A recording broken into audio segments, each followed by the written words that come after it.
നിനക്ക് ആർക്കെങ്കിലും അള്ളാഹുവിനോട് എന്തെങ്കിലും ചോദിക്കണമെന്നുണ്ടെങ്കിൽ ഈ ദിക്ർ എന്നിട്ട് പറഞ്ഞിട്ട് ചോദിച്ചാ നിന്റെ ദുആയ്ക്ക് ഇജാബത്തുണ്ട്. പറഞ്ഞുതരട്ടെ?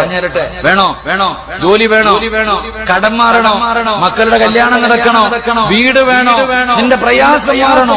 ഈ ദിക്ർ ഇങ്ങോട്ട് പറ 313 പ്രാവശ്യം. ബദരീങ്ങൾ ബദറിന്റെ രണാങ്കണത്തിൽ പോയപ്പോ ഇതും പറഞ്ഞുകൊണ്ടാ പോയെ. അള്ളാഹു ഈമാൻ തരുമാറാകട്ടെ.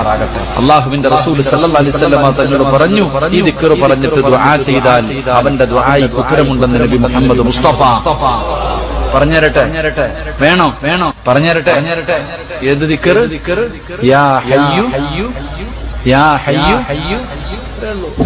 ഒരു 313 പ്രാവശ്യം അങ്ങോട്ട് പറ. ബദറി പോയപ്പോ ഇതും പറഞ്ഞിട്ടാ പോയ. ഒട്ടിയ വയറ് മൂരി പിടിച്ച വാളുമായിട്ട് ബദരീങ്ങൾ ഇറങ്ങിപ്പോയത് ഈ ദിക്റും പറഞ്ഞിട്ടാ. നീയും വീടിന്റെ അകത്ത് പോയിരുന്ന് പറഞ്ഞിട്ട് ദുആ ചെയ്യും. നിന്റെ ദുആയ്ക്ക് ഉത്തരമുണ്ട്. അല്ലാഹു ഈമാൻ തരുമാറാകട്ടെ.